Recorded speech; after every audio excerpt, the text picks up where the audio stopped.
السلام علیکم ورحمۃ اللہ وبرکاتہ۔ نحمده ونصلی علی رسولہ الکریم، اما بعد فاعوذ باللہ من الشیطان الرجیم، بسم اللہ الرحمن الرحیم۔ رب اشرح لی صدری ویسر لی امری واحلل عقدۃ من لسانی یفقہوا قولی۔ آج ہم سورۃ المائدہ شروع کرتے ہیں تفسیر آیت نمبر 1 سے۔ سورۃ المائدہ مدنی سورت ہے، اس کا اکثر حصہ مدینہ میں نازل ہوا، کچھ آیات مکہ میں بھی نازل ہوئیں حجۃ الوداع کے بعد، لیکن اس کے باوجود اس کو مدنی کہا گیا۔ کیوں؟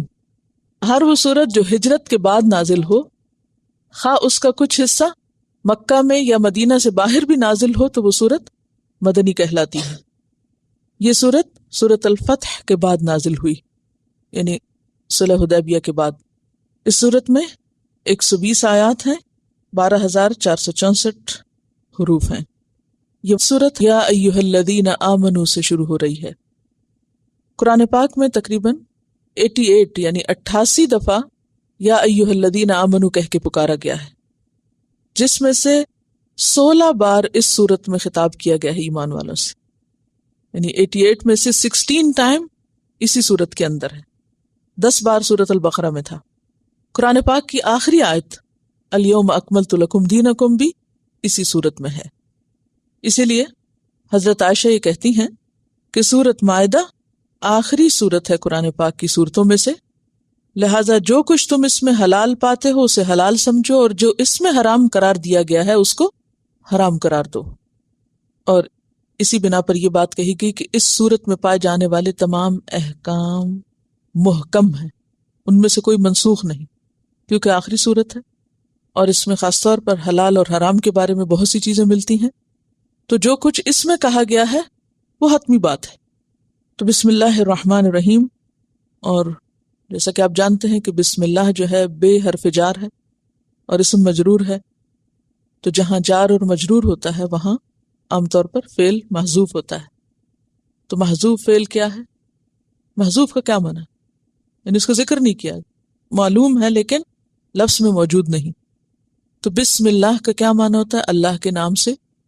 اگر آپ پڑھ رہے ہیں تو کیا کہیں گے؟ اللہ کے نام سے میں پڑھنے لگا ہوں۔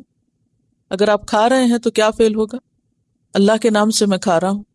اگر آپ گھر سے نکلنے لگے ہیں تو کیا کہیں گے؟ اللہ کے نام سے میں باہر جا رہا ہوں۔ اندر داخل ہو رہے ہیں تو کیا کہیں گے؟ اللہ کے نام سے میں گھر میں داخل ہو رہا ہوں۔ اب ہر وقت آپ جو کام کر رہے ہوتے ہیں اس کا ذکر نہیں کرتے کہ میں کھا رہا ہوں، میں پی رہا ہوں، میں بیٹھ رہا ہوں، میں اٹھ رہا ہوں، بلکہ وہ بات آپ کے ذہن میں ہوتی اور آپ صرف کیا کہتے ہیں؟ بسم اللہ الرحمن الرحیم یا بسم اللہ۔ اس سے آپ وضو کر رہے ہیں تو اس کے شروع میں بھی، کیونکہ وضو سے پہلے بسم اللہ نہ پڑھی جائے تو وضو نہیں ہوتا۔ تو کوئی بھی کام جب آپ کرتے ہیں تو اس سے پہلے آپ بسم اللہ پڑھیں۔ پھر یہ بھی یاد رکھیے کہ بسم اللہ جو ہے وہ سورت کا حصہ نہیں بلکہ ایک مستقل الگ آیت ہے، ٹھیک ہے؟ تو بسم اللہ الرحمن الرحیم، اللہ کے نام کے ساتھ جو بہت مہربان ہے، بار بار رحم کرنے والا ہے۔ رحمت اس کی سب پر عام ہے اور بار بار اس کی خاص طور پر مسلمانوں کے لیے جو دنیا میں بھی ہے اور آخرت میں بھی ہوگی۔ اور اس سورت کے بارے میں تھوڑی سی بات اور، وہ یہ کہ یہ سورت الحلال والحرام ہے، یعنی اس میں حلال اور حرام بیان کیا گیا ہے۔ ایک روایت میں آتا ہے کہ علموا رجالکم سورۃ المائدہ، اپنے مردوں کو سورۃ المائدہ سکھاؤ، وعلموا نساءکم سورۃ النور، اور اپنی عورتوں کو سورۃ النور سکھاؤ۔ یعنی سورۃ النور بھی مدنی سورت ہے لیکن اس میں زیادہ تر احکامات کس سے متعلق ہیں؟ عورتوں سے متعلق ہیں۔ اور سورۃ المائدہ مدنی سورت ہے لیکن اس میں زیادہ تر خطاب مردوں سے ہے، یعنی بہت سے احکامات جو براہ راست مردوں سے متعلق ہیں۔ اور اس میں آپ دیکھیے کہ لیڈیز فرسٹ اور سورۃ النساء جو ہے وہ نام کے اعتبار سے پہلے گزری اور اس کے بعد جو متصل صورت ہے، اور اس میں قرآن کا وہ بیلنس بھی نظر آتا ہے کہ ایک طرف عورتوں کا ذکر ہے تو دوسری طرف مردوں کا ذکر ہے، ایک طرف جنت کا ذکر ہے تو دوسری طرف جہنم کا، ایک طرف عذاب ہے تو دوسری طرف ثواب ہے، یعنی حد درجے کا عدل ہے قرآن پاک میں۔ اور پھر آپ کو یہ بھی یاد ہوگا سورۃ النساء کے اختتام پر بھی میں نے آپ کو یاد دہانی کرائی تھی کہ سورۃ البقرہ میں کس چیز کا ذکر ہے؟ امت وسط کی حیثیت سے ہماری ذمہ داری۔ عربی میں ذمہ داری کو مسئولیت کہتے ہیں۔ کیا کہتے ہیں؟ مسئولیت۔ اب اگر آپ وہ لمبا جملہ یاد کرنے کے بجائے صرف ایک بات یاد کر لیں اور وہ ہے مسئولیت. البقرہ مسئولیت، یعنی جس ایک کوڈ ورڈ کے طور پر. آل عمران ثبات استقامت.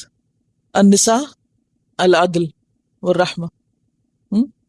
اور المائدہ میں الوفاء، اور اس کی ابتدا بھی اسی سے ہوگی کہ یا ایھا الذین آمنوا اوفوا، وفا پورا کرو، یعنی جو ذمہ داریاں، جو احکامات اللہ تمہیں دے رہا ہے، جو حکم دیے جا رہے ہیں، ان کو وفا کرو. تو ابتدا ہوتی ہے یا ایھا الذین آمنوا، اے لوگو جو ایمان لائے ہو. اور حرف ندا سے جو خطاب ہے یا ایھا الذین آمنوا، تو گویا ایک پکار ہے، پکارا جا رہا ہے. کس کو؟ ایمان والوں کو. ایمان کا ذکر کر کے پکارا جا رہا ہے. تو اس میں ایک طرح سے انکریج کیا جا رہا ہے کہ جو لوگ ایمان لا چکے ہیں اب وہ عمل کے لیے تیار ہو جائیں. انہیں جو حکم دیا جائے ان کو پورا کرنا ہے، اس کو لینا ہے. یا ایھا الذین آمنوا، تو ایمان کی تکمیل کس سے ہوتی ہے؟ ایمان صرف دل سے ماننے کا نام نہیں، صرف زبانی دعووں کا نام نہیں. ایمان تصدیق بالعمل اس کے لیے ضروری ہے. تو جب یا ایھا الذین آمنوا کہا گیا تو اس کے بعد جو حکم ملے گا اگر اس پر تم عمل کرو گے تو تمہارا ایمان مکمل ہوگا، اور اگر تم نے ان احکامات پر عمل نہ کیا تو یہ کیا ہے؟ گویا نقص ایمان کی علامت ہے، یعنی تمہارے ایمان میں کمی، ایمان ہی پورا نہیں ہوا. اور ویسے بھی ایمان اور عمل صالح لازم و ملزوم ہے، اور ہر وہ چیز جس کا اللہ نے حکم دیا اس کو کرنا ہی عمل صالح ہے. تو گویا یا ایھا الذین آمنوا، اے لوگو جو ایمان لائے ہو، جو کچھ تمہیں حکم دیا جائے گا اس کو مانو. کیا ہے وہ حکم جسے ہمیں ماننا ہے؟ اوفو، وفا کرو، پورا کرو. کس کو؟ بالعقود، عقود کو. اور عقود کیا ہے؟ عقد کی جمع ہے. اور عقد کیا ہے؟ گرہ. اور یہ میثاق سے بھی پختہ چیز ہوتی ہے. ایک ہوتا ہے نا وعدہ، ایک ہوتا ہے عہد، ایک ہوتا ہے میثاق، اور ایک ہے عقد. تو عقد جو ہے وہ میثاق سے بھی اوپر کا درجہ ہے. پیچھے آپ یہ باقی سارے لفظ پڑھ چکے ہیں نا، وعدہ کا بھی، عہد کا بھی، میثاق کا بھی. اور یہاں کیا کہا گیا؟ عقود. اور عقود کیا ہے؟ ہر وہ چیز جس کا انسان دوسرے سے وعدہ کرتا ہے، پکا وعدہ کرتا ہے، جس کو پورا کرنے کا وہ عہد کرتا ہے. یہ عہد اللہ سے بھی ہو سکتا ہے اور یہ عہد بندوں سے بھی ہو سکتا ہے. جیسے قرآن پاک کی ایک اور آیت میں آتا ہے وَأَوْفُوا بِالْعَهْدِ، عہد پورا کرو. پھر اسی طرح ایک اور جگہ پر آتا ہے وَأَوْفُوا الْكَيْلَ إِذَا كِلْتُمْ، ناپ پورا کرو جب تم ناپ کر دو. اور عہد کب پورا نہیں کرنا ہوتا؟ یہ عقد کب کھولا جا سکتا ہے؟ جب وہ اللہ کی بتائی ہوئی شرائط کے مطابق نہ ہو، خلاف ہو، یعنی اس کی شرائط میں کوئی ایسی شرط ہو کہ جو اللہ کی نافرمانی میں آتی ہو، تو اس کو نہیں پورا کیا جائے گا. باقی تمام عہد چاہے کسی مسلمان سے کیے ہوں، چاہے کسی نان مسلم سے کیے ہوں، چاہے ذاتی حیثیت میں کیے ہوں، چاہے اجتماعی حیثیت میں کیے ہوں، تمام کو پورا کرنا ہوگا. اور یہ بھی یاد رکھیے کہ عقد کا اپوزٹ کیا ہے؟ حل، گرہ لگانا اور گرہ کھولنا. ہے لام لام، یعنی گرہ کھولنے کے لیے کیا استعمال ہوتا ہے؟ حل پیچھے آپ کو پڑھا چکی ہوں. تو وہ گرہیں جو تم نے لگائیں ان کو باندھے رکھو، کھولو مت. اور گرہ کیسے لگتی ہے؟ گرہ لگانے کے لیے کیا ضروری ہوتا ہے؟ دو چیزیں. ایک چیز سے گرہ نہیں لگتی، خواہ ایک چیز کے دو کنارے ہوں یا دو الگ الگ چیزیں ہوں. گرہ کے لیے دو طرفہ تعاون ضروری ہوتا ہے. تو اس سے یہ پتہ چلتا ہے کہ ہر وہ چیز جو دو بندوں کے درمیان یا اللہ اور بندے کے درمیان ہو. اللہ اور بندے کے درمیان کیا عہد ہے؟ ایک تو لا الہ الا اللہ پڑھ کر جو کچھ ہم نے عمل کا وعدہ کیا، یعنی ان میں سے جو ہم پر فرائض عائد ہوتے ہیں، یا پھر جو ہم اپنے اوپر خود نظر مان لیتے ہیں، اللہ کا نام لے کر جو چیز اپنے اوپر پابند کر لیتے ہیں یا اپنے اوپر لازم کر لیتے ہیں. ٹھیک ہے. اچھا، اب بندوں اور بندوں کے درمیان عہد کس قسم کے ہوتے ہیں؟ ایک تو ہوتے ہیں عام روزمرہ زندگی کے وعدے. اچھا، جو بعض اوقات آپ یک طرفہ طور پر بھی کرتے ہیں. اچھا میں فلاں وقت پر آ جاؤں گی، میں یہ کام کر دوں گی، میں یہ چیز پڑھوں گی. تو یہ اگرچہ کیا ایک شخص رہا ہوتا ہے، لیکن چونکہ دوسرے کو اس میں شریک کر رہا ہوتا ہے، تو دوسرے کی جو خاموشی ہے وہ ایک طرح سے اس کے ساتھ کیا کر دیتی ہے، اس کو ایک معاہدے میں باندھ دیتی ہے. تو وعدہ یک طرفہ بھی ہوتا ہے، لیکن عقد جو ہوتا ہے وہ یک طرفہ نہیں ہوتا. عقد میں دونوں طرف ہاتھ بڑھاتے ہیں، اور اس میں خاص طور پر معاملات آتے ہیں. معاملات میں جو عقد کیے جاتے ہیں، مثلا رہن، مثلا قرض. اذا تداینتم بدین الی اجل مسمى، اس میں کیا ہوتا ہے؟ ایک وعدہ ہوتا ہے نا، ایک معاہدہ ہوتا ہے باہم دو لوگوں کا کہ تم مجھے اتنا قرض ہو، میں تمہیں اس وقت لوٹاؤں گا اور اتنے عرصے کے بعد، اور اس طرح.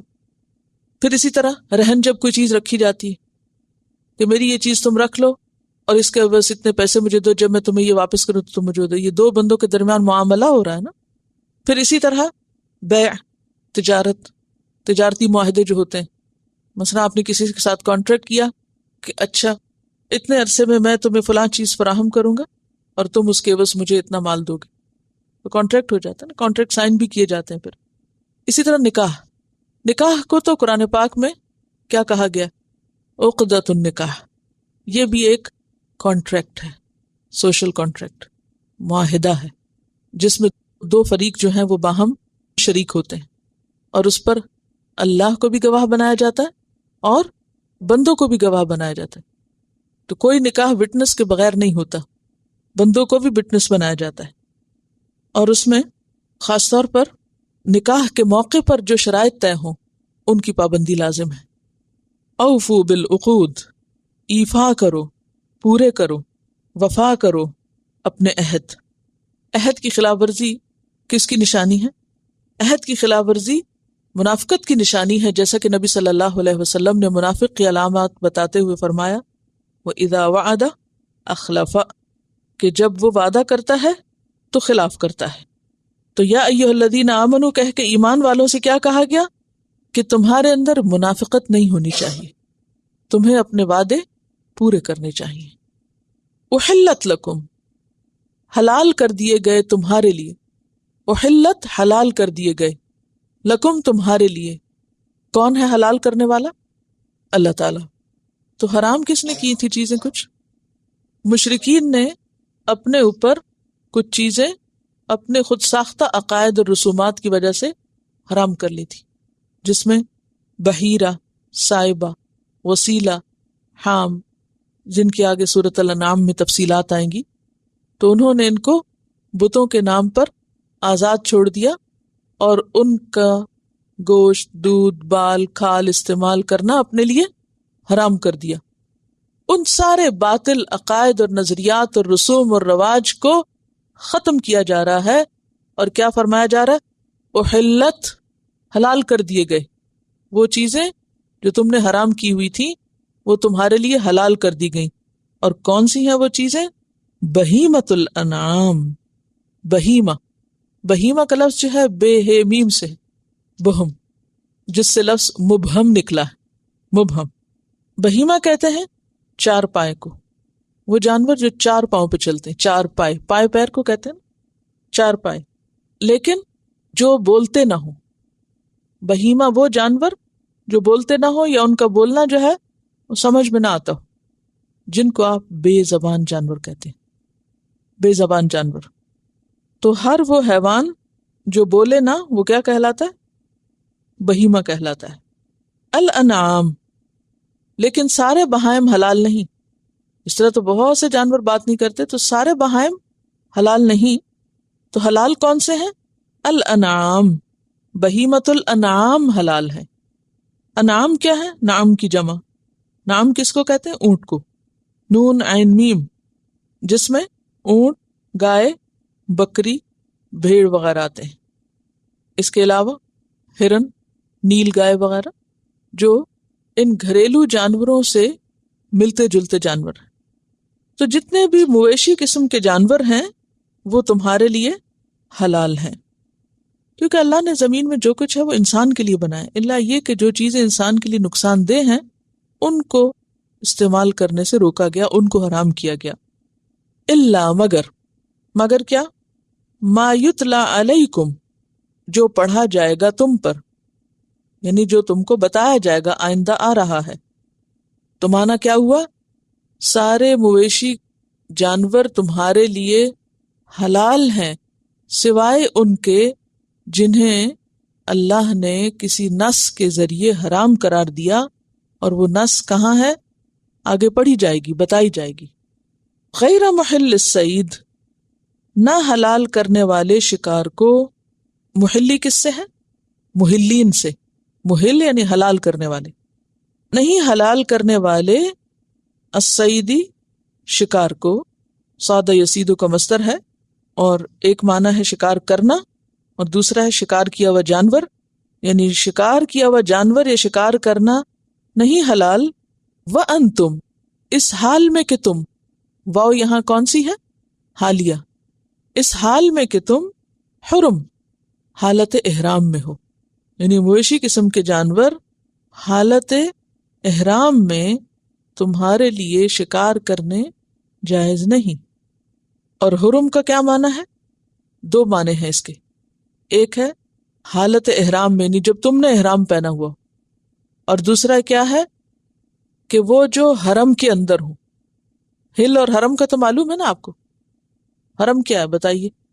خانہ کعبہ۔ تو خانہ کعبہ میں کون کون سے جانور پائے جاتے ہیں؟ دیکھیے، خانہ کعبہ کے ارد گرد وہ سارا علاقہ جس کی ساری باؤنڈری بتائی گئی ہے کہ کہاں کہاں تک حرم ہے اور اس کے بعد کہاں سے ہل شروع ہوتا ہے، یعنی وہ علاقہ جہاں سے کوئی حاجی کس کے بغیر نہیں گزر سکتا، احرام پہنے بغیر۔ تو جب آپ نے احرام پہن لیا، یعنی آپ کی اپنی حالت بھی کیا ہے؟ محرم کی، اور علاقہ بھی کون سا ہے؟ حرمت والا۔ وَأَنْتُمْ حرم، تو تم احرام میں ہو، یا پھر کیا معنی ہے؟ حرم کے اندر ہو، حرم کی حدود کے اندر ہو، داخل الحرم ہو۔ اس حال میں تمہارے لیے کیا جائز نہیں، کیا حلال نہیں؟ شکار کرنا۔ جیسے قرآن پاک میں ایک اور جگہ آتا ہے، لا تقتلوا الصید وانتم حرم، شکار نہ کرو، شکار کو قتل نہ کرو جبکہ تم احرام کی حالت میں ہو، یعنی حالت احرام میں شکار کرنا جائز نہیں۔ ان جانوروں کو بھی اگر کوئی حالت احرام میں شکار کرتا ہے تو اس کا ایسا عمل اس کے لیے درست نہیں۔ اصل بات یہ ہے کہ جس شخص کو شکار کا شوق ہوتا ہے، اگر اسے کوئی شکار نظر آ جائے تو اس کی حالت کیا ہوتی ہے؟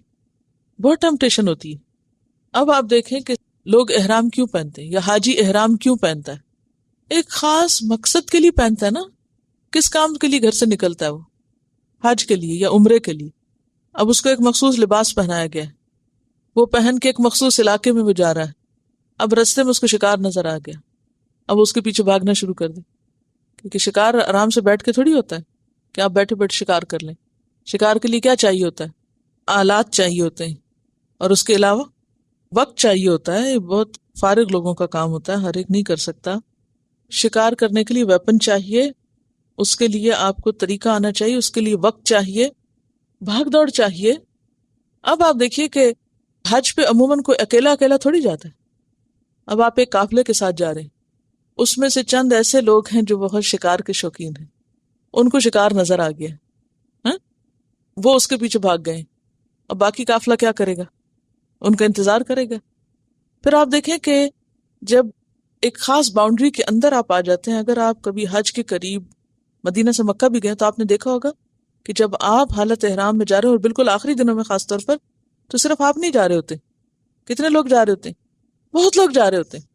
ایسی حالت میں اگر آپ شکار کے تیر پھینکیں یا آپ شکار کے عمل میں مشغول ہو جائیں، تو شکار ایک قسم کا کھیل بھی ہے نا، یعنی ایک مشغلہ بھی ہے۔ اب آپ جا رہے ہیں ایک سنجیدہ عبادت کے لیے، ایک فریضے کی ادائیگی کے لیے، اور آپ رستے میں شکار شروع کر دیں تو اس میں کئی قسم کی قباحتیں ہیں۔ تو اس لباس کا بھی ایک احترام ہے، اس جگہ کا بھی ایک احترام ہے، اس کام کا بھی ایک احترام ہے، اس سفر کا بھی ایک احترام ہے۔ لہٰذا اس سے منع کیا گیا کہ کوئی شخص لباس پہنے احرام کا اور ہو حرم کے اندر اور عمل اس کا شکار کا ہو، تو یہ درست نہیں نا۔ جب آپ احرام کی حالت میں ہے تو آپ کو زیادہ سے زیادہ کیا کرنا چاہیے؟ تلبیہ پڑھنا چاہیے نا۔ اللہ کا ذکر کرنا چاہیے کثرت سے، کیونکہ شعوری عبادت کے لیے فزیکلی، مینٹلی، ایموشنلی آپ کو پریپیئر ہونا چاہیے. اور اگر آپ کا دھیان لگا ہوا ادھر ادھر، اور آپ دیکھیے کہ جو شکاری ہوتے ہیں وہ سفر کرتے ہوئے بھی کہاں دیکھتے ہیں، ان کی نظریں پھر کہاں ہوں گی؟ یعنی ان کی دلچسپی شاید پھر حج سے یا عمرے سے کم ہو، کیونکہ شکار ایک ایسی چیز ہے. آپ دیکھیں کہ جن لوگوں کو مثلا مچھلی کے شکار کا شوق ہوتا ہے، تو آپ دیکھیں گے کہ ان کو اپنے اس کام سے اتنی دلچسپی ہوتی ہے کہ وہ بڑی بڑی ذمہ داریوں کو اس کے لیے چھوڑ سکتے ہیں. فرائض چھوڑ دیں گے لیکن شکار نہیں چھوڑیں گے، کیونکہ دلچسپی کی بات ہے نا، کیونکہ اس میں ٹیمپٹیشن ہوتی ہے، انسان سے رہا نہیں جاتا. تو ایسے موقع پر جب انسان کے اوپر ایک اور ذمہ داری ہے تو پھر اس کو کیا کرنا ہوگا؟ اپنے کچھ جذبات کو کنٹرول کرنا ہوگا. تو چونکہ حج کا سفر کیسا سفر ہے؟ جذبات کے کنٹرول کا سفر ہے. آپ کو وہ آتا ہے نا کہ جب کوئی حالت احرام میں ہو، فَمَنْ فَرَضَ فِيهِنَّ الْحَجَّ فَلَا رَفَثَ وَلَا فُسُوقَ وَلَا جِدَالَ فِي الْحَجِّ. تو رفث، فسوق، جدال سب منع. تو یہ کس لیے منع؟ یہ سیلف کنٹرول کا ایک سفر ہے. تو اس میں ساری ہابیز، شکار ہابی بھی ہے نا، تو اپنی ہابیز بھی آپ کو چھوڑنی ہوگی. تو یہاں پر کیا فرمایا؟ الا ما یتلی علیکم، اور پھر غیر محل الصید وانتم حرم. اور اگر اب بھی کسی کی تسلی نہ ہو تو ان اللہ، بے شک اللہ تعالیٰ، یحکم، حکم دیتا ہے، فیصلہ کرتا ہے، ما یرید، جو وہ چاہتا ہے. جو ماننا چاہتا ہے مانے، جو نہیں ماننا چاہتا نہ مانے. یہ اللہ کا حکم ہے. اور اللہ نے یہ حکم کیوں دیا؟ اس لیے کہ وہ حاکم ہے، اور وہ جو چاہے حکم دے، اور وہ جو چاہتا ہے حکم دیتا ہے. اور پھر اس کا ارادہ ہر چیز میں ہے. ارادہ کونیہ بھی ہے اور شرعیہ بھی ہے. شریعت کے جو احکامات ہیں وہ بھی کس کی مرضی کے مطابق ہے؟ اللہ کی مرضی کی. اور اسی طرح کائنات کی جو چیز جیسے ہمیں نظر آتی ہے وہ اس کے پیچھے کس کا ارادہ اور کس کی مرضی، کس کا فیصلہ؟ اللہ کا. مثلا اگر آپ یہ کہیں کہ یہ درخت اتنا اونچا کیوں، اس کو تو اتنا ہونا چاہیے، یا آسمان کا رنگ ایسا کیوں، یا بادلوں کا رنگ ویسا کیوں، آپ کون ہوتے ہیں کیسا اور ویسا کہنے والے؟ یہ کس کا ہے؟ سب کچھ اس کا ہے. وہ مالک ہے، وہ حاکم ہے، وہ جیسا چاہے فیصلہ کرے. اس نے تمہارے لیے جو چاہا حلال کیا، اور حلال میں سے بھی جب چاہا اس پر پابندی لگا دی. اب حالت احرام میں حلال پر پابندی لگائی جا رہی. اور اسی طرح حلال جانوروں کو اگر کچھ مخصوص قسم کی چیزیں پہنچے تو وہ تمہارے لیے حلال نہیں رہیں گی. ان کی آگے شرائط انشاءاللہ آپ پڑھیں گے کہ کیا کیا چیز اگر ان جانوروں کو پہنچے یا کس کس حال سے ہی گزرے تو یہ بھی حلال نہیں رہیں گے. واضح؟ ایک اور چیز آپ نوٹ کریں گے، اگر آپ کے پاس سادہ قرآن پاک کی جب تلاوت سنیں تو اس وقت بھی، اور جب آپ دیکھیں گے ان آیات کے اختتام کو، کہ آیات کے اختتام بہت شدید ہیں سورۃ المائدہ میں. اس وقت آپ دیکھیے آیت ختم ہو رہی ان اللہ یحکم ما یرید، اگلی آیت ختم ہو رہی ان اللہ شدید العقاب. اس میں ان اللہ غفور رحیم ہے، لیکن آگے کیا ہے؟ ان اللہ سریع الحساب. آگے کیا ہے؟ وہ فی الآخرۃ من الخاسرین. کتنی شدت ہے. اس کے برعکس سورۃ النساء میں کیا تھا؟ آخر میں اللہ تعالیٰ کی عموماً صفات کا ذکر تھا، علیم حکیمہ، غفور الرحیم، مختلف صفات. لیکن یہاں پر آپ دیکھیے کہ ڈسپلن، یہ حکم ہے، ماننا ہوگا، نہیں مانو گے تو پکڑ ہوگی. اور اس میں چوں چراں بھی نہیں، بحث مباحثہ بھی نہیں. حکمت معلوم ہو گئی، سمجھ میں آ گئی بات تو بھی ٹھیک ہے، اور اگر نہیں بھی آئی تو بھی ماننا ہے. ان اللہ یحکم ما یرید. تم سے مشورہ نہیں چاہیے تھا، یہ تمہاری خواہشات ہے، تمہاری مرضی نہیں، یہ اللہ کی مرضی، اور وہ جو چاہے فیصلہ کرے. اگر تم ایمان والے ہو تو تمہارا کیا فرض بنتا ہے کہ جب تم اس کا کوئی حکم سنو تو کیا کرو؟ سمعنا و اطعنا، سر جھکا دو. ہم نے سنا اور ہم نے اطاعت کی، ہم مان گئے، ہم نافرمانی نہیں کرتے، ہم انکار نہیں کرتے. یہی ہم سب کا شیوا ہونا چاہیے. پھر فرمایا یا ایھا الذین آمنو، اے لوگو جو ایمان لائے ہو، لا تحلوا، نہ تم حلال قرار دو، کیا؟ شعائر اللہ، اللہ کے شعائر. شعائر کس کی جمع ہے؟ شعیرہ کی. شعیرہ پیچھے آپ پڑھ چکے ہیں، نشانی اور علامت کے لیے آتا ہے. شعیرہ کی جمع شعائر. اب یہاں کن شعائر کا ذکر ہو رہا ہے؟ وہ تمام امور جو حج کے موقع پر حاجی اختیار کرتا ہے، وہ تمام کام جو حاجی کرتا ہے وہ ان کو کیا کہا گیا؟ شاعر. مثلا حج بیت اللہ، یعنی بیت اللہ کا طواف کیا ہے؟ شاعر اللہ میں سے. صفا مروہ کی سعی کیا ہے؟ شاعر اللہ. ان الصفا والمروۃ من شاعر اللہ فمن حج البیت او اعتمر فلا جناح ان یطوف بہما. پھر اسی طرح بنا عرفات میں حاضری، کنکریاں مارنا، یہ سب چیزیں کیا ہیں؟ شاعر اللہ ہیں. ہدی کے جانور، قربانی کا گوشت وغیرہ، یہ سب چیزیں اور یہ تمام اعمال چھوٹے ہیں یا بڑے، یہ شاعر اللہ میں سے ہیں. ان اعمال کے کرنے والے کو ان اعمال کی پابندی کرنی چاہیے. یعنی احرام پہن کر، یونیفارم پہن کر انسان ایک ڈسپلن میں آتا ہے. پھر یونیفارم پہن کے آپ بازار میں نہیں گھوم سکتے کہ آپ کلاس میں آنے کی بجائے کہاں چلے جائیں؟ کسی مال میں چلے جائیں، سیر تفریح کیا کریں. جب آپ نے یونیفارم پہن لیا تو آپ کو کہاں آنا ہے؟ اسکول میں آنا ہے، پڑھنا ہے، کلاس میں بیٹھنا ہے، سنجیدگی اختیار کرنا ہے. حج کا یونیفارم پہن لیا تو حج سے متعلق جتنے احکامات ہیں ان کی پابندی کرنا ہے. اگر شکار سے روکا گیا تو اس سے رکنا ہے. اسی طرح وہ جگہ، یعنی بیت اللہ کیا ہے؟ شاعر اللہ میں سے ہے.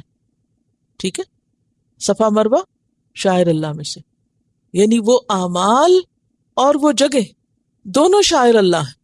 شاعر اللہ کیا چیز ہوتی ہے؟ جسے دیکھ کر اللہ یاد آئے، اللہ کی نشانیاں، یعنی جن کو آپ دیکھیں، جن کاموں کو آپ دیکھیں.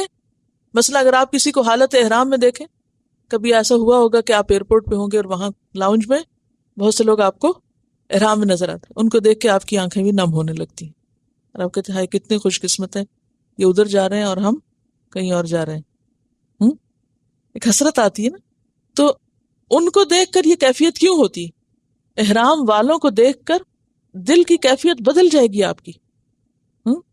پھر اسی طرح جب واپسی پہ وہ زمزم اٹھائے ہوئے ہوتے ہیں تو زمزم کو دیکھ کے بھی کیفیت بدلتی ہے. تو یہ سب چیزیں جن کو دیکھ کے اللہ یاد آتا ہے، اللہ کا گھر یاد آتا ہے، یہ ساری کیا ہیں؟ شاعر اللہ ہے. تو کیا کہا گیا؟ لا تحلوا شاعر اللہ، شاعر اللہ کو حلال نہ کرو. حلال کرنے کا مطلب کیا ہے؟ کہ ان کے بارے میں اپنی مرضی نہ کرو. مرضی کیا ہے؟ اب میرا تو دل نہیں چاہتا احرام پہننے کو، میں دم دے دوں گی ویسے ہی جا رہی ہوں.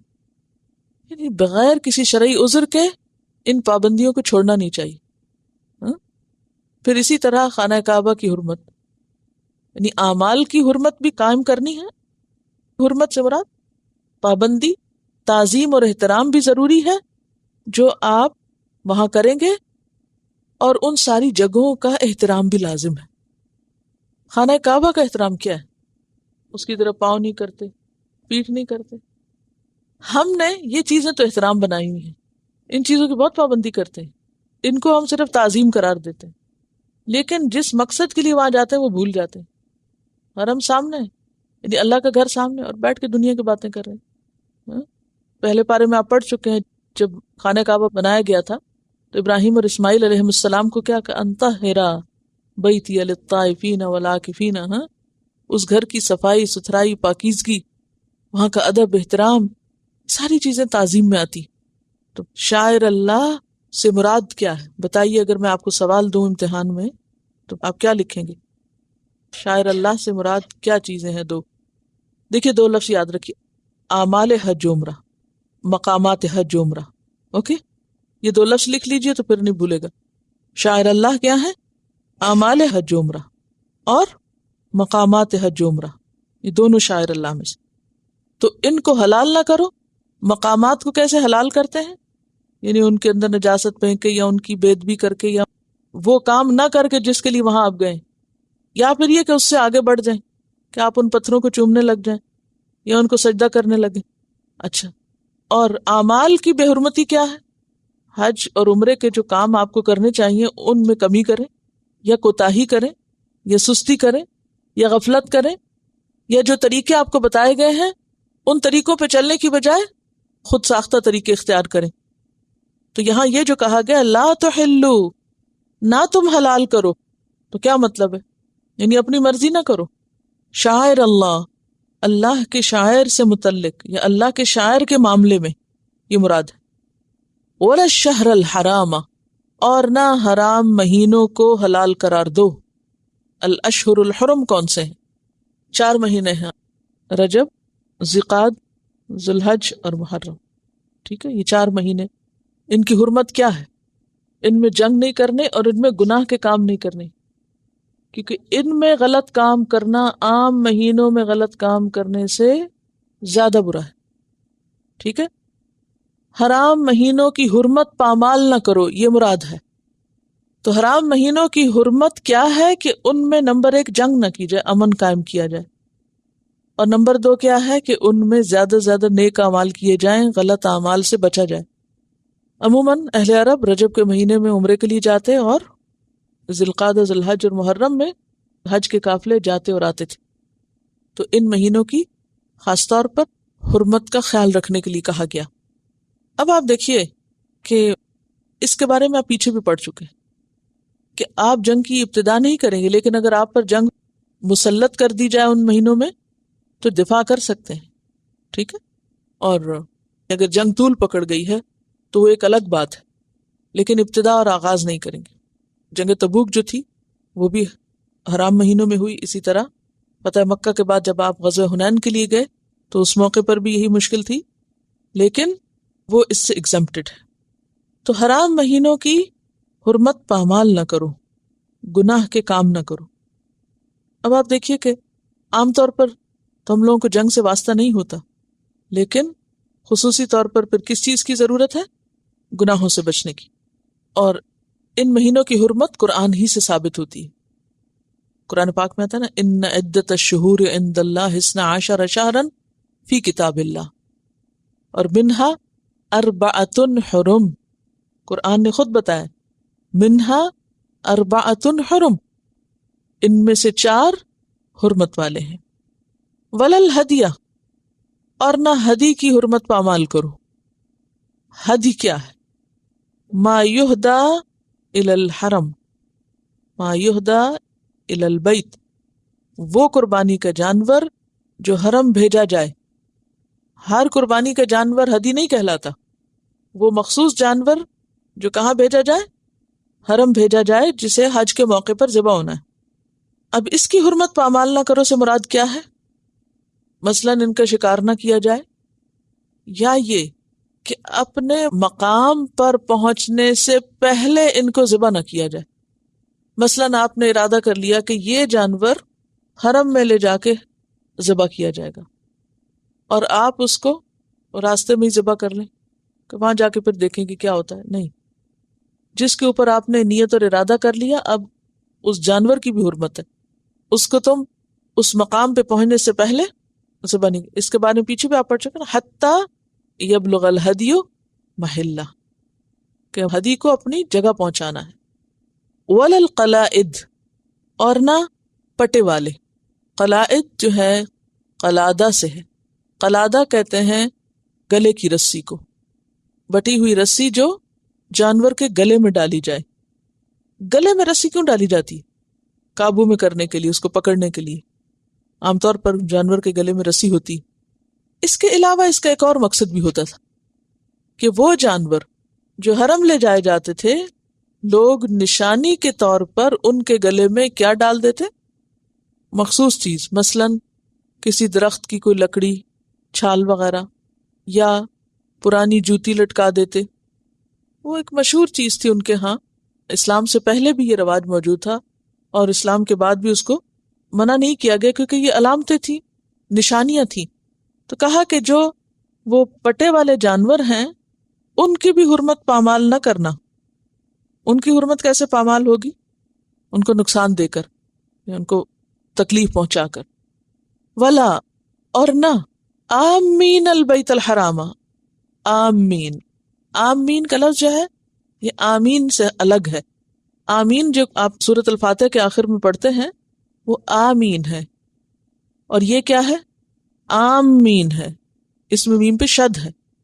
آمین کا روٹ حمزہ میم میم ہے۔ اما یا امو کو کیا معنی ہوتا ہے؟ ارادہ کرنا، قصد کرنا۔ امام جو ہوتا ہے آپ اس کا بھی کیا کرتے ہیں؟ قصد کرتے ہیں. امام جو نماز کے آگے کھڑا ہوتا ہے تو آپ کیا کرتے ہیں؟ اس کو فالو کرتے ہیں نا، فوکس کرتے ہیں کہ وہ کیا کر رہا ہے. آپ اپنی مرضی سے نہیں نماز پڑھ سکتے امام کے پیچھے کھڑے ہو کے. تو اما یا ام، اسی سے لفظ ام نکلا. ام کس کو کہتے ہیں؟ ماں کو. ماں کو کیوں ام کہا جاتا ہے؟ کیونکہ ہر چیز میں اسی کی طرف قصد کیا جاتا ہے. آپ بیمار ہوں، آپ غمگین ہوں، آپ خوش ہوں، آپ پریشان ہوں تو کیا کرتے ہیں؟ ماں کی طرف رجوع کرتے ہیں. تو ماں وہ چیز ہے جس کا قصد کیا جاتا ہے. ٹھیک ہے.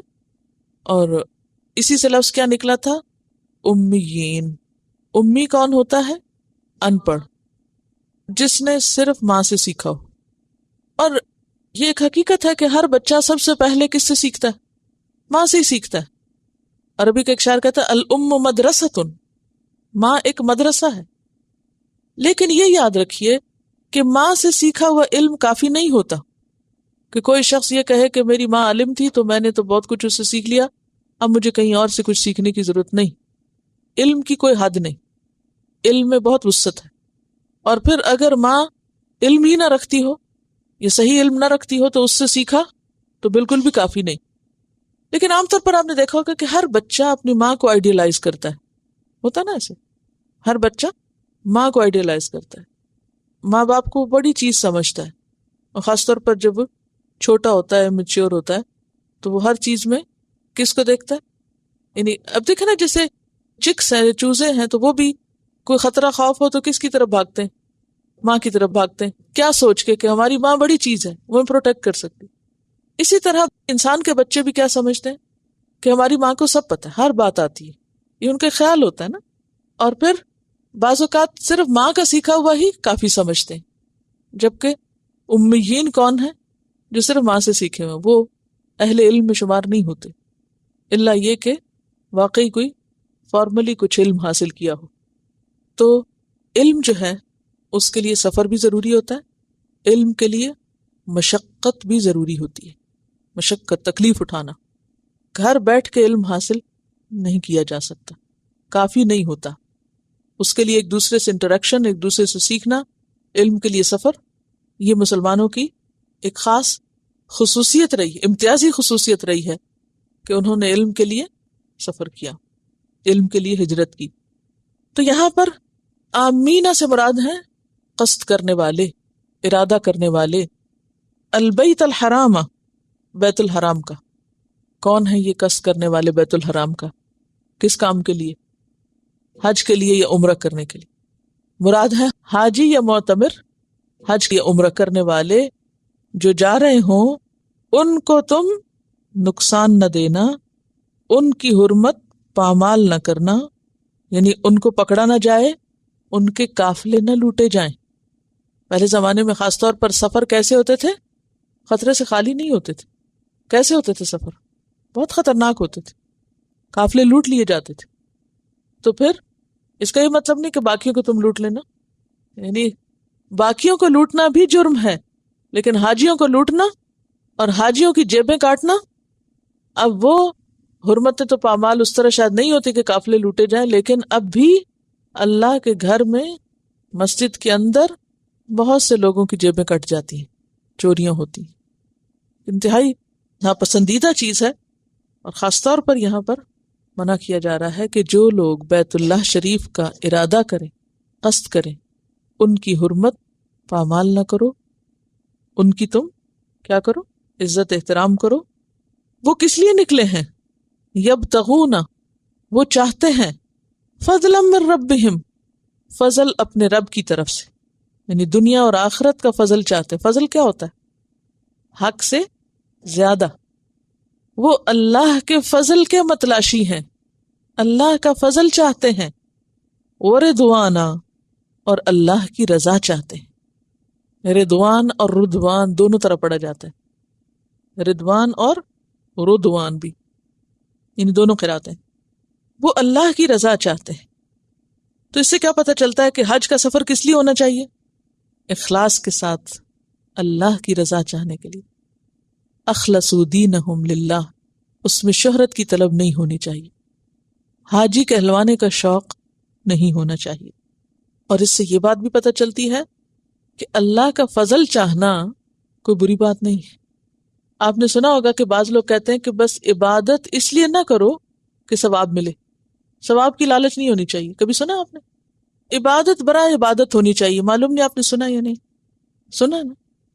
جی رابعہ بصری کی مثالیں دیتے ہیں اور لوگوں کی مثالیں دیتے ہیں کہ وہ کہتے تھے کہ ہم جنت کے شوق میں عبادت نہیں کرتے اور نہ جہنم سے بچنے کے لیے کرتے ہیں، اور ہم صرف کرتے ہیں اللہ کی رضا چاہنے کے لیے.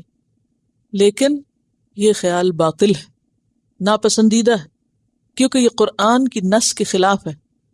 ٹھیک ہے، بعض باتیں ہم سنتے ہیں نا کسی سے تو وہ ہمیں بڑی اٹریکٹ کرتی ہیں، علم تو ہوتا نہیں، لہذا بغیر سوچے سمجھے ان کو اختیار کر لیتے ہیں اور ان کو اپنا عقیدہ بنا لیتے ہیں. کیسے باطل ہے؟ ایک تو یہیں سے پتہ چل رہا ہے کہ حرم میں جانے والے اللہ کا فضل اور اس کی رضامندی دونوں ہی چیزیں چاہتے ہیں. ٹھیک ہے. دوسرا، صحابہ کرام کی صفت قرآن پاک میں اللہ سبحانہ وتعالی سورۃ الفتح کے آخر میں آیت 29 میں فرماتے ہیں تراہم رکعا سجدا، تم انہیں دیکھو گے کہ رکوع کرنے والے ہیں، سجدے کرنے والے ہیں. یبتغون فضلا من اللہ ورضوانا، وہ اللہ کا فضل بھی چاہتے ہیں، اور فضل سے مراد کے ثواب چاہتے ہیں، ثواب چاہتے ہیں، فائدہ چاہتے ہیں، ورضوانا، اور رضامندی بھی چاہتے ہیں. تو صحیح عقیدہ کیا ہے، یہ صحیح خیال کیا ہے کہ چاہے آپ نماز پڑھیں، رکوع سجدے کریں جیسے صحابہ کرتے تھے، اور چاہتے کیا تھے اس کے پیچھے فضلا ورضوانا، یا آپ حج کریں تو حج کے پیچھے بھی آپ کی نیت کیا ہو سکتی ہے کہ یا رب تیرا فضل بھی چاہیے، تیری رضامندی بھی چاہیے، ثواب بھی چاہیے. لہٰذا یہ کہنا کہ نہیں بھئی میرا تو خیال یہ ہے کہ عبادت برائے عبادت ہونی چاہیے اور اس کے پیچھے کوئی لالچ نہیں ہونا چاہیے یا کوئی اور خیال نہیں ہونا چاہیے، صرف اللہ کی محبت اور صرف اللہ کی رضائی میرے لیے کافی ہے، تو اللہ کو پتا ہے کہ ہم انسان کمزور ہیں. اب ایک اور سوالیہ پیدا ہوگا کہ مثلاً ایک شخص تجارت کے لیے بھی جا رہا ہے یا وہاں اس کے کوئی رشتہ دار ہے، مثلاً آپ کی بیٹی جدہ رہتی ہیں اور بہت عرصے سے آپ کی ملاقات نہیں اور آپ کے دل میں ایک شوق ہے بیٹی سے ملاقات کا، اور ساتھ یہ ہے کہ آگے جا کے وہاں حج بھی ہوتا ہے. آپ گھر سے یہاں سے آپ نکل رہے ہیں، ایک طرف اللہ کے گھر جانے کا شوق ہے اور دوسری طرف آپ کے دل میں یہ نیت بھی ہے کہ اسی سفر میں بیٹی سے ملاقات بھی ہو جائے گی. اب آپ جسٹس کیسے کریں گے؟ اپنے آپ کو کیا بتائیں گے کہ آپ کیوں جا رہے ہیں؟ آپ کو بیٹی کا خیال آتا ہے تو آپ کے دل میں گدگدی ہوتی ہے، اور آپ کو اللہ کے گھر کا خیال آتا ہے تو آپ کے دل میں اس کی بھی تڑپ آتی ہے. اب آپ کہیں نہیں مجھے تو بیٹی سے ملنے کا کوئی شوق نہیں، تو یہ کوئی پسندیدہ چیز نہیں. بھی شوق ہے، جو چیز ہے وہ ہے، اس میں جھوٹ بولنے کی کیا ضرورت؟ یہ کس سے آپ جھوٹ بول رہے ہیں؟ اللہ سے. اللہ جانتا ہے نا دلوں کا، بندوں کو آپ جو مرضی بن کے دکھا دیں، اس سے کیا فرق پڑتا ہے؟ تو اب آپ کے دل میں وہ بھی ہے اور وہ بھی ہے. پھر اسی طرح یہ ہے کہ وہاں کوئی اور فائدہ بھی ہو سکتا ہے. مثلاً حج کے موقع پر بڑے بڑے علماء اکٹھے ہوتے ہیں، ان کے لیکچرز ہوتے ہیں، علم کی مجلسیں ہوتی ہیں، دنیا بھر کے مسلمانوں سے ملاقات ہوتی ہے، طرح طرح کی باتیں آپ لوگوں سے سیکھتے ہیں، طرح طرح کے کلچرز آپ کو پتہ چلتے ہیں. یا آپ کے ذہن میں یہ بھی ہے کہ اچھا میں وہاں لوگوں سے ملوں گا اور وہاں کو اچھی جاب کروں گا کیونکہ یہاں رہنا مجھے پسند نہیں، تو میں حج تو کر رہا ہوں، ساتھ میرا ایک نیت یہ بھی ہے کہ میں وہاں اپنے لیے کوئی اچھی جاب بھی دیکھوں، اور اگر کوئی بندوبست ہو گیا تو میں چلا جاؤں گا. یہ ہو سکتی ہے نا نیت، اور عام طور پہ ہوتی. صرف ایک نیت نہیں بعض اوقات حج پہ ہوتی، حج کے ساتھ ایک اور کوئی دنیا کی بھی نیت ہو جاتی ہے بعض اوقات. تو کیا وہ نیت غلط ہے، یا وہ خیال آنا ہی نہیں چاہیے، یا ایسی سوچ ہونی نہیں چاہیے؟ نہیں، جائز اور حلال چیز اگر آپ حاصل کرنا چاہتے ہیں اور ایک سفر میں آپ کے دونوں مقاصد ہیں تو یہ دونوں ہو سکتے ہیں، بس شرط یہ ہے کہ جائز مقصد ہو، حرام میں نہ ہو. مثلاً اگر کوئی کہے کہ میں اپنی فلاں گرل فرینڈ سے وہاں ملنے جا رہا ہوں اور ساتھ حج کروں گا، تو یہ اس کا مقصد بہرحال غلط ہے. حلال چیز یا جائز چیز جو ہے وہ اپنی جگہ درست ہے. ہاں، اب اس کو آپ فضل کہیں گے نا، کہ آپ اللہ کے رضامندی کے لیے حج کر رہے ہیں اور ساتھ اللہ کا فضل بھی ہے، کوئی بزنس ہے یا کوئی جاب کی تلاش ہے یا کسی سے ملاقات ہے یا کچھ اور. اب اجر کس کی وجہ سے آپ کو ملے گا، یعنی اجر کا فیصلہ کس پر ہوگا؟ جو نیت غالب ہوگی، جو چیز چھائی ہوئی ہوگی، جو پریولنٹ ہوگی. اگر تو ہول سول مقصد کسی کی ملاقات ہے اور آپ کے اچھا چلو جا کے حج بھی ہو جائے گا، تو یہ چیز پسندیدہ نہیں. ہاں اگر آپ کہتے ہیں کہ دونوں چیزیں ہیں لیکن اصل تو بھائی میں اپنا فرض ادا کرنے جا رہی ہوں، اپنے آپ کو بھی کہتے ہیں اور دوسروں کو بھی، میں اپنے فرض کی ادائیگی کے لیے جا رہی ہوں. ہاں یہ اللہ کا شکر ہے اس سفر میں مجھے یہ اور یہ فائدے بھی ہو جائیں گے، تو ان فائدوں کو آپ روک نہیں سکتے. اسی طرح اگر کوئی شخص مثلاً پائلٹ ہے اور اس کی ڈیوٹی آ گئی، ان دنوں میں فلائٹ آ گئی، اب وہ جا تو کس لیے رہا ہے؟ ڈیوٹی پہ جا رہا ہے، لیکن اس کو موقع ہے، رخصت ہے اس کی حکومت کی طرف سے بھی، ٹھیک ہے تمہاری فلائٹ واپسی کی 2 دن بعد کریں گے اور تم جا کے اس دن حج کر سکتے ہو. وہ اگر اس موقع سے فائدہ اٹھاتا ہے تب یہ کہ کوئی کہے کہ اس کو تو ثواب ہی کوئی نہیں کیونکہ تو اپنی ڈیوٹی پہ گیا تھا. یا اسی طرح بعض اوقات لوگ میڈیکل مشن پہ ہوتے ہیں، ڈاکٹرز ہوتے ہیں یا نرسز ہوتی ہیں یا کوئی اور اسی طرح کسی خاص کام پہ، کوئی آگ بجھانے والا عملہ ہے یا آن ڈیوٹی، اور وہ ساتھ اپنے حج کی بھی نیت کر لیتے ہیں تو ان کا بھی حج ہو جاتا ہے. پیچھے بھی آپ نے پڑھا تھا وَتَزَوَّدُوا فَإِنَّ خَيْرَ الزَّادِ التَّقْوَىٰ. ہم دین اور دنیا کو الگ الگ نہیں کر سکتے، دین دنیا کے ساتھ ساتھ ہی چلتا ہے. اصل چیز یہ ہے کہ پھر آپ کی نیت اور ارادہ کیا ہے. وہ جو ہجرت کا فائدہ تھا نا، تو اب اگر ایک شخص مدینہ جا رہا ہے اور اللہ رسول کی خاطر نے کسی عورت سے شادی کرنے کے لیے جا رہا ہے تو وہ مقصد اور ہو گیا. ہاں اگر اس نے اصل مقصد وہ رکھا تھا اور ساتھ اس کو یہ فائدہ بھی مل گیا تو کوئی حرج نہیں ہے، اس کو کوئی گناہ کی بات نہیں ہے. ایکٹیو اور پیسو والی بات. یبتغون فضلا من ربہم ورضوانا. وہ دیکھو حاجی جا رہے ہیں بیت الحرام کی طرف، وہ اللہ کا فضل اور اس کی رضامندی چاہتے ہیں. پھر اسی طرح بعض اوقات یہ بھی ہوتا ہے کہ بظاہر چیز وہاں کو فائدے کی آپ کو نظر نہیں آتی، نہ ہی کوئی ہوتا، نہ آپ کے ذہن میں ہوتا ہے، لیکن آپ کے دل میں کچھ دعائیں ہوتی ہیں کہ میں حج یا عمرہ کر رہی ہوں، یہ خاص نیت یا مقصد ہوتا ہے تو میں یہ دعا مانگوں گی. اور وہ دعا آپ کی دنیا کی بھی ہو سکتی. صرف دنیا مانگنا منع ہے، لیکن ایک حدیث میں آتا ہے نا کہ حج اور عمرہ بار بار جو ہے وہ انسان سے فقر کو دور کرتا ہے، محتاجی دور کرتا ہے. اب یہ حدیث کے الفاظ ہیں. کیوں انسان وہاں جاتا ہے، اللہ سے دعائیں مانگتا ہے، اللہ اس کے رزق میں وسعت دیتا ہے، اللہ اس کی اور مشکلیں آسان کرتا ہے. مخصوص مقامات ہیں جہاں دعائیں قبول ہوتی ہیں، جگہ جگہ قبولیت کی جگہ ہیں. اب اگر ایک شخص وہاں پہنچ کے دعائیں کرتا ہے اور اگلی دفعہ جانے تک اس کے حالات پہلے سے زیادہ بہتر ہو جاتے ہیں. وہاں جا کے عام طور پہ لوگ یہ بھی مانگتے ہیں اللہ تو پھر یہاں لا. میرا نہیں خیال کوئی بھی جاتا اور یہ دعا مانگے بغیر آتا ہو کہ پھر یہاں آئیں، یا یہ شوق لے کے یا نیت یا ارادہ لے کے. تو یہ ساری چیزیں کیا ہیں، مسلمان کی زندگی میں ایک لائف یا ایک ایکٹیویٹی پیدا کرتی ہیں. تو ان سب چیزوں کا احترام ضروری ہے. بعض اوقات یہ ہے کہ آپ کو پاکستان جانا ہے، آپ ایسی ٹکٹ لیتے ہیں کہ جس میں آپ حج بھی کریں یا عمرہ بھی کریں اور ساتھ اپنے رشتہ داروں سے مل کر آئیں، تو کوئی حرج نہیں، 2 کام ایک سفر میں ہو سکتے ہیں. یبتغون فضلا من ربہم ورضوانا واذا حللتم فاصطادوا. اور جب تم حلال ہو جاؤ تو تم شکار کرو. یا حلال ہونے سے مراد کیا ہے؟ احرام کھول دو، یعنی جس دن آپ رمی کر لو اور قربانی کر لو، بال کٹوا لو. تحلل اول اس کو کہتے ہیں. آپ کا تحلل اول ہو جاتا ہے. تحلل کا مطلب تو حلال ہونا. تحلل اول کیا ہوتا ہے؟ جس میں سب چیزیں حلال ہوتی ہیں سوائے بیوی کے. تو یہ کب ہو جاتا ہے؟ جب آپ قربانی، رمی اور حجامت کر لیتے ہیں، آپ احرام کھول دیتے ہیں. تو جب احرام کھول دیا تو کیا ہوا؟ شکار حلال ہو گیا. فاصطادوا. اب وہاں تم منا کے ایام میں شکار کر سکتے. اس کا یہ مطلب نہیں کہ لازمی شکار کرو اب اٹھ کے. یہ نہیں کہا گیا کہ جب تم حلال ہو جاؤ تو پھر شکار کرو. مطلب یہ ہے کہ یہ رخصت ہے، مباح ہے، اجازت ہے، احرام کھولنے کی شرائط میں سے نہیں ہے. وَإِذَا حَلَلْتُمْ فَاصْطَادُوا وَلَا يَجْرِمَنَّكُمْ. اور نہ ابھارے تم کو، نہ اکسائے تم کو. یجرمنکم کا لفظ جو ہے جیم رے میم سے ہے، جرم. جرم کا معنی ہوتا ہے برنگیختہ کرنا، کسی کو ابھارنا. اور نہ ابھارے تم کو. شنآن، شین نون حمزہ، شنعن دشمنی رکھنا. ان شانئک پڑھا ہوگا آپ نے. شانی کس کو کہتے ہیں؟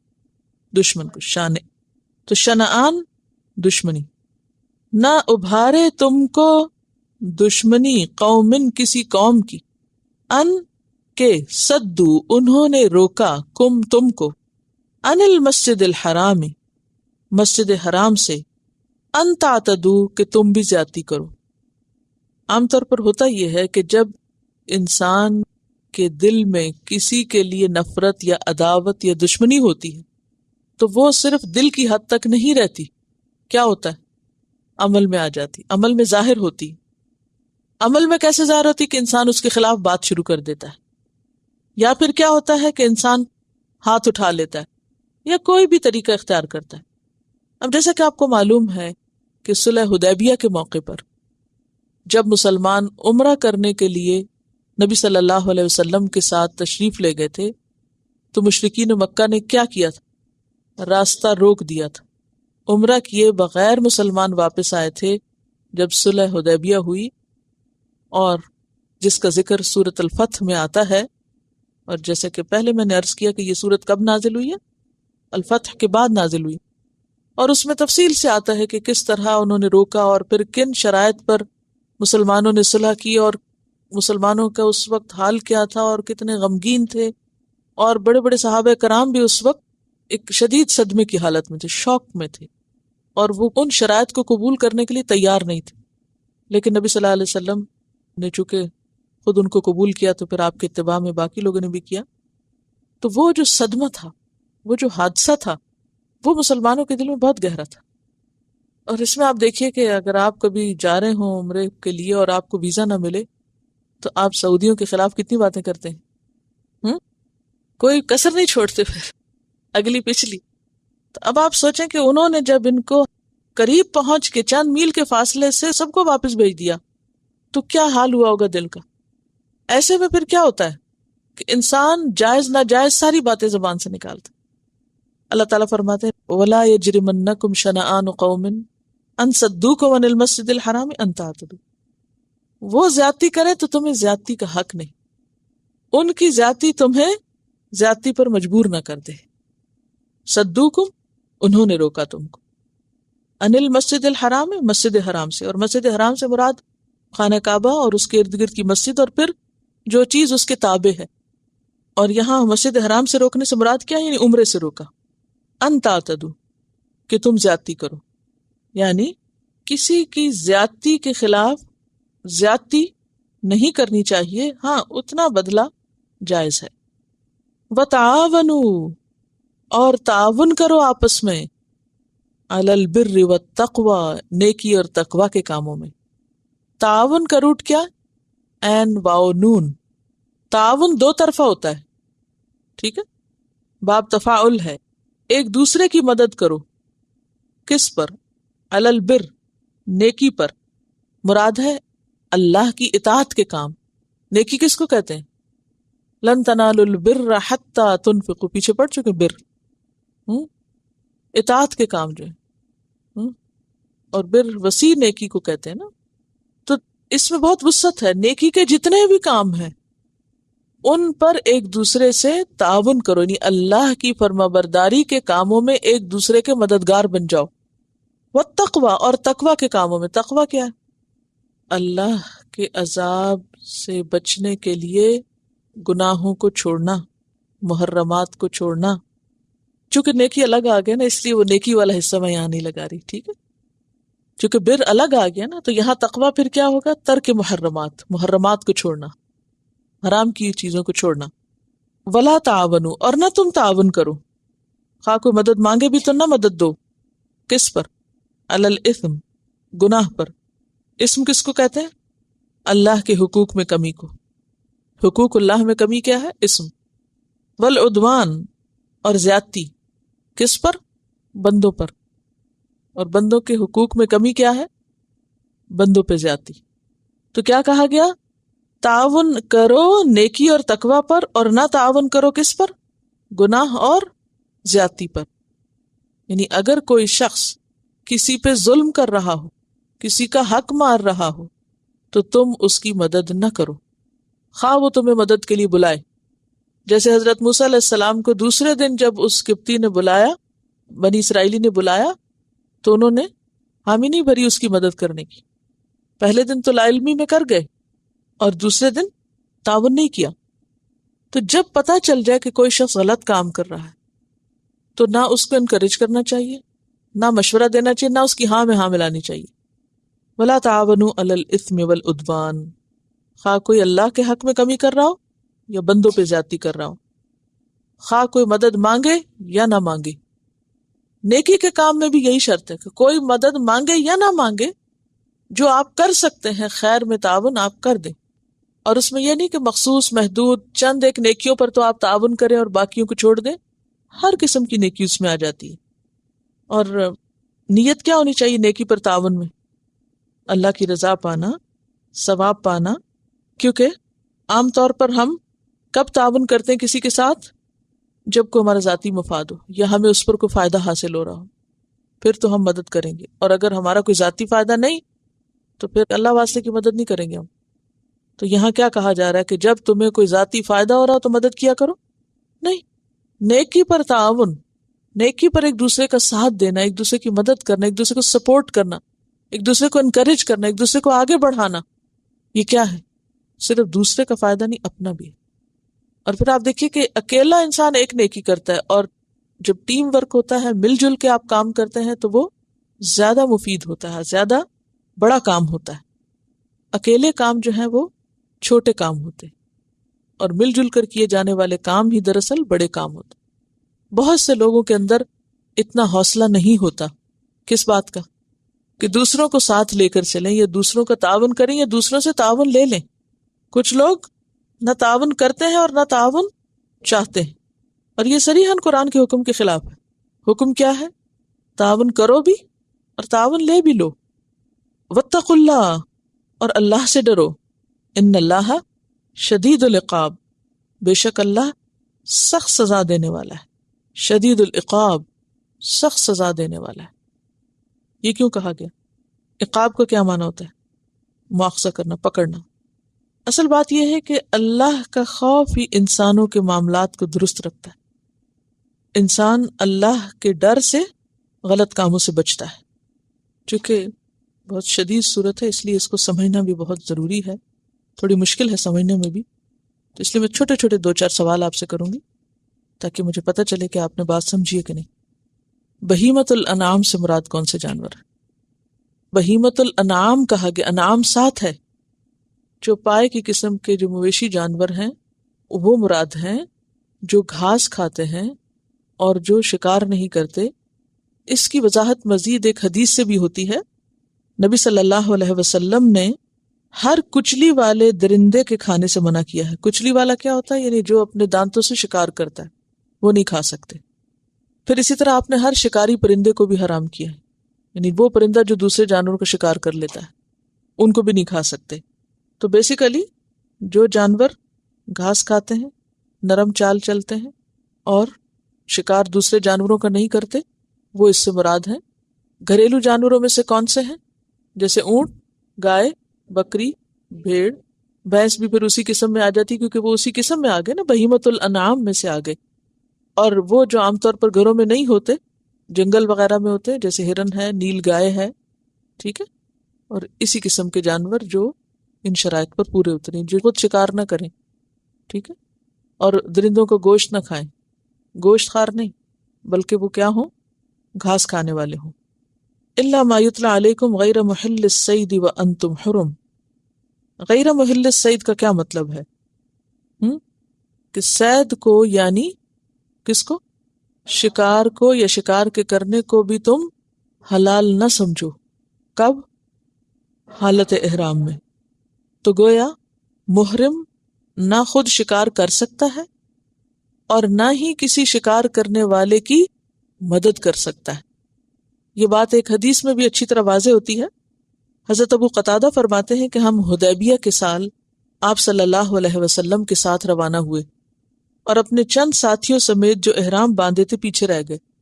یعنی ہم آپ کے ساتھ نکلے تھے لیکن کچھ پیچھے رہ گئے.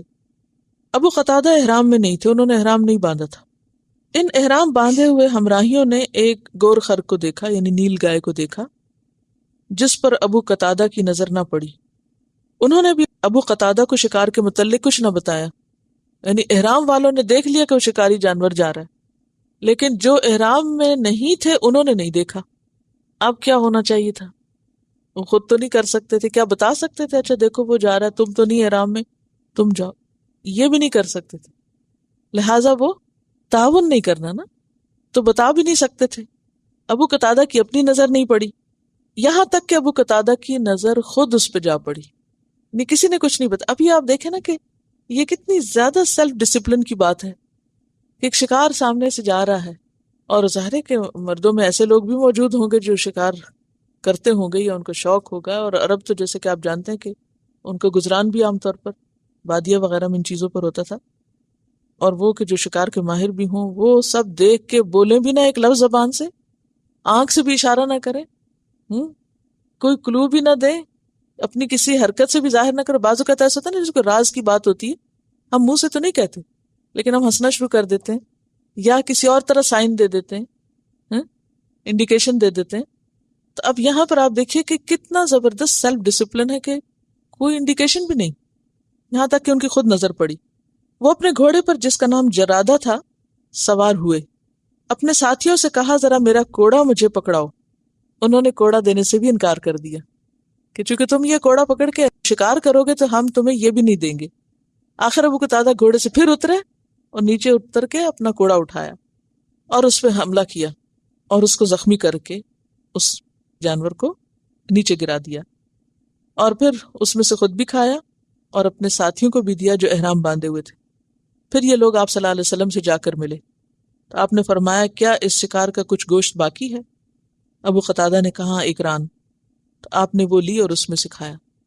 کیوں کھا کے دکھایا کہ ہاں اگر محرم کو کوئی تحفہ دے دے تو وہ کھا سکتے ہیں، یعنی بذات خود وہ جانور حرام نہیں ہو جاتا، اس کا شکار کرنا حرام ہے، لیکن اگر کوئی اور جس نے احرام نہ پہنا اس نے شکار کیا، محرم کا شکار کیا وہ نہیں کھائیں گے آپ. اگر بغیر احرام کے کسی نے شکار کیا ہے تو اس کو کھایا جا سکتا ہے. یہ بخاری کی روایت ہے. پھر اس کے بعد اگلی آیت میں جو آتا ہے وَتَعَاوَنُوا عَلَى الْبِرِّ وَالتَّقْوَى وَلَا تَعَاوَنُوا عَلَى الْإِثْمِ وَالْعُدْوَانِ، تو اس میں آپ صلی اللہ علیہ وسلم کی زندگی سے کوئی مثال آپ دے سکتے ہیں کہ آپ نے نیکی اور تقوی کے کاموں میں کفار سے کیسے تعاون کیا؟ کیونکہ یہاں پر یہ ہے نا کہ دوسروں سے تعاون کرو نیکی اور تقوی کے کاموں میں، خواہ وہ تعاون کسی مسلمان سے ہو یا نان مسلم سے. کیا تعاون کیا تھا آپ نے؟ تعاون ہوتا ہے مدد کرنا، کسی کی مشکل میں اس کی مدد کرنا یا کسی کے کام میں. حلف الفضول کے موقع پر بھی مدد کی تھی. جب اہل مکہ پہ قحط پڑا تھا تو آپ نے کیا کیا تھا؟ ان کے لیے غلہ بھجوایا تھا یا غلے کی سمامہ بن اسال سے سفارش کی تھی.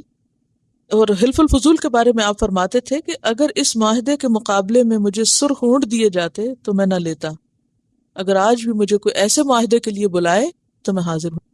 وہ حلف الفضول کیا تھا؟ چند فضل نامی لوگوں نے، جس میں اور لوگ بھی شامل تھے، آپس میں ایک معاہدہ کیا تھا، ایک چھوٹی سی آرگنائزیشن بنائی تھی. کس بات کی؟ کہ مکہ میں ہونے والے یا اطراف میں ہونے والے جو ظلم و ستم ہیں ہم ان کو روکنے کے لیے کوشش کریں گے، ظالموں کو پکڑیں گے، ظالم کا ہاتھ روکیں گے. تو آپ نے فرمایا اگر آج بھی مجھے کوئی ایسے معاہدے کے لیے بلائے تو میں حاضر ہوں. یعنی کوئی نان مسلم بھی اگر مجھے ایسے معاہدے میں شریک ہونے کے لیے کہے کہ جس سے ظلم و ستم کو روکا جا سکے تو میں اس میں حاضر ہوں. وآخر دعوانا ان الحمد للہ رب العالمین. سبحانک اللہم وبحمدک نشہد ان لا الہ الا انت نستغفرک ونتوب الیک. السلام علیکم ورحمۃ اللہ وبرکاتہ.